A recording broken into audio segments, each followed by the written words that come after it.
Decime la verdad, ¿alguna vez sentiste que tu vida no es tuya sino un proyecto de alguien más? Es como una presión silenciosa que no te deja dormir, el miedo a ser la decepción de la familia. Y si creciste en un entorno donde equivocarse no es una opción, esa presión tiene nombre y apellido. Hoy vamos a meternos de lleno en el mundo de Gilmore Girls, pero olvídate del cafecito, el pueblo simpático y los personajes peculiares. Hoy vamos a hablar de lo que realmente importa. La carga de ser la hija que tiene que salir bien en una familia donde el amor y la exigencia se confunden tanto que terminan siendo lo mismo. Vamos a desarmarlo. Pero primero, como siempre, viene el contexto. Gilmore Girls cae en el año 2000, en una época donde la tele para jóvenes ya venía bastante cargadita. En ese mismo ecosistema estaban Séptimo Cielo, Buffy, Dawson's Creek, entre muchas otras. Y ni lento ni perezoso, Warner ya tenía un objetivo clarísimo. Público joven, vínculos intensos y personajes que vivían cada día como si fuera el último. Pero lo que hizo Gilmore Girls fue traer otro ritmo. No venía con vampiros, ni con tragedias enormes, y tampoco con el cinismo urbano de series como Sex and the City, ni con la lógica de sitcom de Friends. La propia creadora de la serie, Amy Sherman Palladino, contó después que el punto de partida fue bastante más simple. Quería escribir sobre la maternidad donde las protagonistas fueran más amigas que madre e hija. Para hacerla bastante rápida y asumiendo que si estás en este video es porque viste la serie, básicamente tenemos a Lorelai, que es la hija única de Richard y Emily Gilmore, unos viejos de clase alta con muchísima guita, que quedó embarazada a los 16 de Rory, que en realidad se llama Lorelai como su madre, le dicen Rory para diferenciarse entre sí, y acá ya vemos algo bastante cuestionable. Porque nunca voy a aceptar que ponerle tu mismo nombre a tu hijo no sea una señal temprana de que hay algo que está profundamente mal. Pero bueno, la cuestión es que Lorelai se queda embarazada y se toma el palo de la casa de sus viejos, aprovechando la nueva oportunidad que se le presentó para desvincularse de ese mundo tan estricto y hacerse sola su camino en la vida. Y así llegamos al presente. Lorelai vive con Rory en Stars Hollow, un pueblo chiquito pero muy lindo, donde empezó trabajando como limpiadora en una posada hasta que terminó dirigiendo el lugar. Todo converge cuando Rory consigue entrar en un colegio privado carísimo y Lorelai tiene que volver a tocar la puerta que juró que no iba a tocar, la de la casa de sus viejos. ¿Y qué piden estos señores a cambio? Simplemente una cena todos los viernes. Y qué hermoso ser adolescente y ya de entrada que te encajen todos los viernes una cena con tus abuelos. Maravilloso para Rory, sobre todo si tu madre no solo no te consulta, sino que no hace más que hacerlo incómodo para todos. Pero más allá de este pueblo, que es súper lindo y tiene unos personajes secundarios muy simpáticos, a mí lo que más me interesa que hablemos hoy es sobre cómo la familia Gilmore se relaciona con la figura de Rory. Porque cada adulto que la mira está viendo algo distinto, pero tienen una lógica en común. Lorelai necesita que sea exitosa para demostrar que haber sido madre a los 16 no fue ninguna cagada de su parte. Emily y Richard, por su parte, la necesitan brillante para recuperar un legado familiar que con Lorelai se les había roto. Hasta el pueblo entero la trata como su pequeño proyecto colectivo. Rory es la pibita buena, la que lee un montón, la que es aplicada, la que seguro va a tener un futuro mega exitoso. Y al principio de la serie es coherente con este concepto, así nos presentan a Rory. Es genuinamente tímida, curiosa, educada. Cuando aparece Dean, su primer amor, lo primero que le gusta a ella de él no es necesariamente cómo se ve, sino que él la haya notado y no solo a ella, sino a la intensidad con la que lee.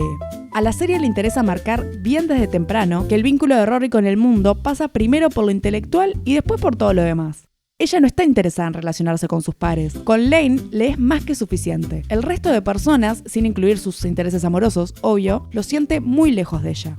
Esto se ve más claro con la aparición de Paris. Al principio, Paris la trata como competencia. Después entiende que Rory no tiene ninguna intención de ser una reina social ni de meterse en manipulaciones estratégicas. Es una piba bastante absorbida por su propio universo. Paris ve en Rory entonces a alguien con quien puede medirse. Y Rory ve en Paris una versión extrema de esa autoexigencia que a ella también le pasa, pero peor. Y Rory, que además es inteligente posta, el papel le queda como anillo al dedo. Ella lee, estudia, se adapta, busca caer bien, aprender el idioma de Chilton, entiende el valor simbólico de Harvard y después de Yale, se vuelve experta en algo que todos le festejan un poco demasiado: ser la hija que no jode. Entonces vemos que la presión toma diferentes formas. En el colegio privado nos muestran la presión de una. Rory tiene que adaptarse, tiene que rendir y destacar, y encima viene atrasada. Pero en el pueblo pasa más desapercibido porque viene tapado de emociones y expectativas. Y en la casa de los abuelos es donde convive todo: la presión, las emociones y los conflictos sin resolver. Por eso las cenas de los viernes son tan importantes. Cada viernes se renegocia quién tiene derecho a opinar sobre la vida de Rory, a quién se le atribuye su futuro, quién puede decir yo sabía cuando alguien sale bien y quién puede poner cara de culo cuando algo sale mal. porque obviamente los viejos rencores son muy difíciles de olvidar, y más cuando son con figuras tan complejas e intensas como lo son Emily y Lorelai. Ellas siguen discutiendo por todo lo que pasó hace más de 10 años, su relación como madre e hija, el embarazo adolescente, el padre de Rory, sobre qué fue y qué no fue. Y en medio se pelea hasta Rory, escuchando mientras intenta comer un plato extremadamente elegante.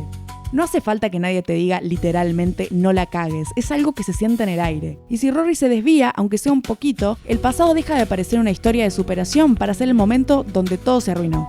Y yo qué sé, una hija puede soportar muchas cosas, pero sentir que su propósito es darle sentido o justificar una decisión en la vida de la madre me parece un montón. La serie nace entonces de una estructura clarísima que nos muestran desde el principio. Lorelai quiere tener con Rory la relación que ella nunca tuvo con Emily. Quiere cercanía, quiere confianza, cero solemnidad, nada de control, y hasta ahí todo bien, pero cada decisión tiene sus consecuencias y si algo sabemos de los padres en general es que usualmente la cagan sin querer cagarla.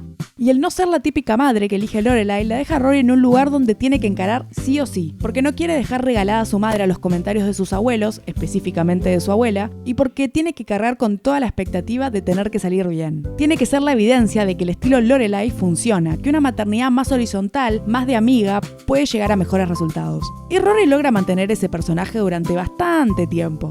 Hasta los pibes que le gustan en principio están escritos alrededor de este personaje. Dean la conoce leyendo, Jess la desafía por su lado intelectual, pero Logan la mete en el mundo del privilegio con adrenalina. Y todos estos vínculos dicen algo de ella. Pero es verdad que también dicen algo del lugar que ocupa como la chica prometedora, la que tiene un futuro excelente.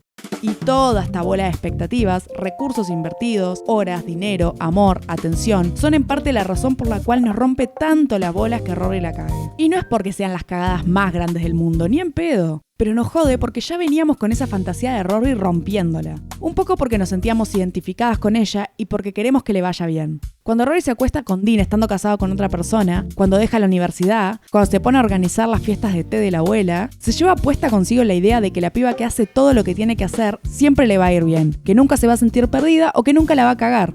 Y más allá del meme de Rory insufrible, que no me malentienda, se lo ganó con todas las letras, lo que nos trae Gilmore Girls a la mesa es enfrentarnos con la idea de que, aunque crezcas en un entorno cariñoso, comprensivo y protector, nada va a evitar que te encuentres con muros que tengan una buena pinta de ser cabeceados. Y hay cosas que solo se aprenden en primera persona. Que Rory tenga todo ese episodio de crisis porque un tipo le diga que no tiene lo que hace falta para ser periodista es la prueba viva de que le falta formar cascarita para enfrentar un mundo de verdad. Y unos años después, cuando volvió con el especial de 1 hora de Un Año Nuevo, la creadora admitió que la intención siempre había sido dejar a Rory en una posición donde la historia se repitiera, donde la hija siguiera a la madre y también mostrar qué pasa cuando alguien que hizo todo lo que tenía que hacer descubre que la vida no sigue un plan. Y creo que es muy importante comentar esto porque la serie construyó todo un mundo y una historia que nos ilusionó solo para que veamos cómo puede cambiar de rumbo y repetirse a sí misma. En realidad, si mirás la serie de nuevo, te das cuenta que está llena de señales. Rory casi no tiene un interés genuino por relacionarse con otras personas. Lane es la excepción hermosa, porque con Lane hay intimidad de verdad. En el resto, muchas veces Rory se mueve mejor cuando hay roles claros. La estudiante excelente, la nieta perfecta, la hija brillante, etcétera, etcétera. Y cuando se siente que no encaja en un rol claro, la seguridad se la afloja muy rápido. Pero ojo, que la inseguridad y la incertidumbre no necesariamente te hace una villana. No es que Rory sea una falsa y que ahora nos está mostrando quién es realmente. Tampoco es una pobrecita perjudicada por la vida. Simplemente es una piba que desde chica fue moldeada por amor y expectativas en igual medida. Y lo que le pasa es rehumano, porque también todos tenemos derecho a equivocarnos, ¿o no? Nos quedamos con la idea de la Rory perfecta que nosotros idealizamos, junto a Lorelai y a todas las personas que rodean a Rory. Y cuando ella tiene que romper con esa idea para volver a encontrar su camino, nos parece que lo cagó todo. Igual que Emily lo pensó con Lorelai en su momento, para pensar. Y creo que por eso Gilmore sigue siendo una serie tan fácil de mirar y de discutir al mismo tiempo. Porque parece liviana, parece cómoda, pero en el fondo está llena de personas proyectándose entre sí todo el tiempo. Lorelai proyecta en Rory una idea de futuro. Emily proyecta una idea de familia. Y Rory también pone de su parte. Ella sabe perfectamente cuándo cumplir con lo que esperan de ella, cuándo correrse y cuándo aprovecharlo. Y a veces le sale bien y otras no tanto, como a todo el mundo. Y lo interesante de la serie está en eso, en ver cómo se enloquecen, paniquean y se reorganizan alrededor de expectativas que nadie termina de decir en voz alta. Gilmore Girls es muy buena mostrando eso mismo. Gente que se quiere mucho, se conoce demasiado y justamente por eso sabe dónde tocar para joder al otro.